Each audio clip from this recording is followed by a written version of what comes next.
नाम यहाँ Nelson Mandela का लिया जाता है।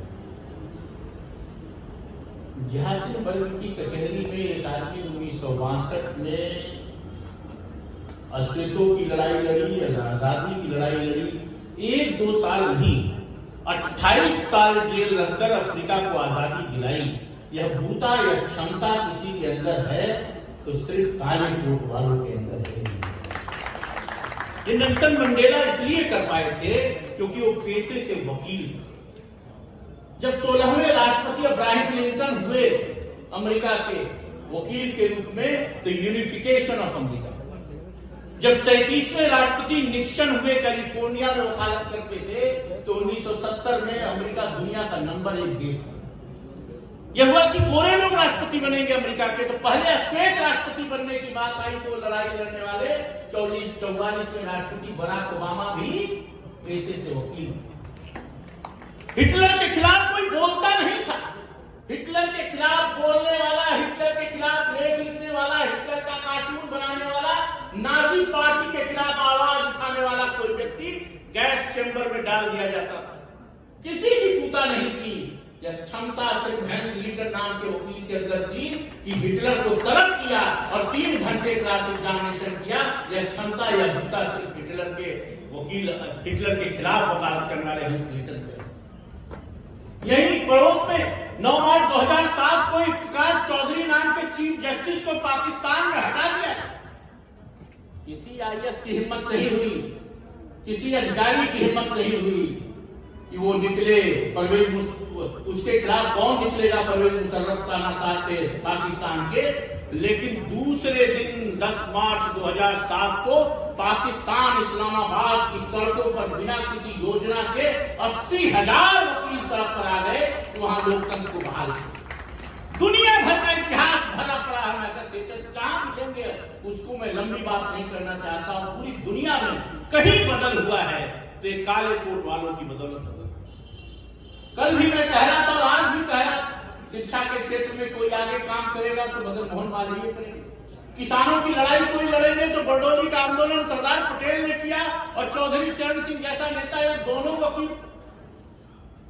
मजदूरों की बात बेहतरीन की कोई करेगा तो एडवोकेट लाला लाजपत राय 1920 में ट्रेड यूनियन के सम्मेलन की अध्यक्षता करते हैं।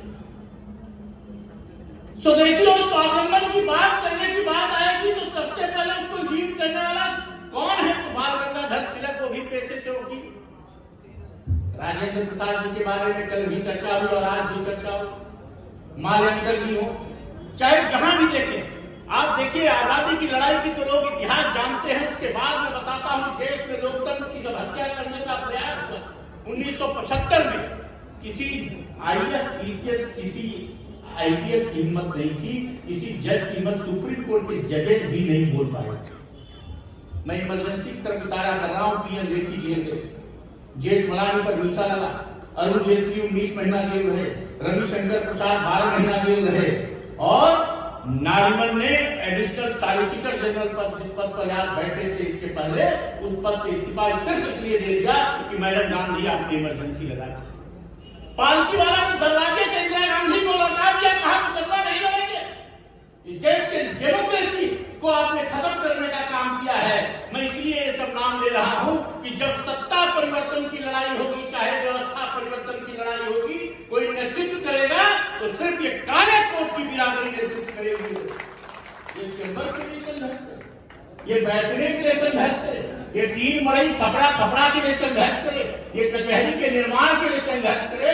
यह स्थिति अगर आई है तो कोई वर्तमान सरकार के नाते ही नहीं आई है। इसके लिए सभी लोग जिम्मेदार हैं अमृतकाल में। और मैं इसको कहना चाहता हूं, ये कलंक उत्तर प्रदेश से मिटेगा। और ये जब 9 दिसंबर पिछले 2022 में जब 400 करोड़ रुपए रिलीज हुआ 10 कचहरियों के लिए, महोबा, हाथरस, चंदौली, शामली, अमेठी, हापुड़, औरैया, सोनभद्र, चित्रकूट, और साथ में हम लोगों ने जहां बदल दिया इसी बार श्रावस्ती, बलरामपुर जाके देखिए, भदोही में भी कैंपस बन गया है, उसमें लायर्स चैम्बर के लिए हम लोग काम कर रहे हैं। तो कहने का मतलब ये है कि ये चैम्बर की समस्या चंदौली में नहीं रहने देंगे और किसी आपको आंदोलन की जरूरत नहीं पड़ेगी, क्योंकि चुनाव सरकार का भी है और चुनाव आपका भी है, आप चुनाव लड़िए, आंदोलन करने की जरूरत नहीं है। ये हो जाएगा, ये हम और अरुण भैया सब लोग मिलकर करेंगे और कोई इसमें दिक्कत नहीं। दूसरा, द वेलफेयर ऑफ वकील हम लोग काम कर रहे हैं, लगातार काम कर रहे हैं, जहां भी जैसे भी सुझाव आ रहा है हम काम कर रहे हैं तमाम पॉलिसीज में। लेकिन अब एक कहावत है ना, it is easy to defame rather than praise. प्रशंसा करना, अनिल भैया, प्रशंसा करना जो है वो बहुत कठिन है, बुराई करना बहुत आसान। क्यों? क्योंकि लोग आते हैं, पर्चा बांट रहे हैं, कोई कह रहा है कि 15 एमएलसी की सीट वकीलों की होनी चाहिए, कोई इस पर्चे में लिखे हुआ है कि वकीलों की कॉलोनी बननी चाहिए, कोई लिख रहा है कि वकीलों को पेंशन मिलना चाहिए। कैसे करेंगे इसका भी कोई निजात निकालने की बात। तमाम चीजें कल भी हमने कही कि आयु सीमा 60 से 70 वर्ष हम लोगों ने किया। 9 मार्च 2019 को 60 से 70 वर्ष तक के वकील के मरने पर 5 लाख रुपए मिलता है। ये राशि किसी मेडिकल प्रैक्टिशनर को नहीं मिलता, किसी सीए को नहीं मिलता, ये सिर्फ वकील को मिलता है। हम पिछले 4 साल में, 4.5 साल में 170 करोड़ रुपया इस मद में दे चुके हैं। पिछले कैबिनेट में हम लोगों ने 300 करोड़ रुपया दिया है कि ये कार्पस मनी बढ़ जाए। इसके अलावा 70 से हमने आयु सीमा समाप्त करके 70 से ऊपर चाहे जिस उम्र तक वकील की डेथ हो तो 3 लाख रुपए मिलता है। ये भी स्कीम चला रहे हैं। 1.5 लाख रुपया, 5100 रुपए दीजिए। सभी नौजवान तरुण अधिवक्ताओं से कहेंगे इसमें कोई चूक न करिए, कल ही अधिवक्ता कल्याण निधि के मेंबर बनिए। 5100 रुपए आज देंगे, 30 साल बाद वकालत पूरी होने पर 5 लाख रुपया आपको मिलने वाला है। इससे ज्यादा इंटरेस्ट, इससे ज्यादा लाभ किसी योजना में नहीं है।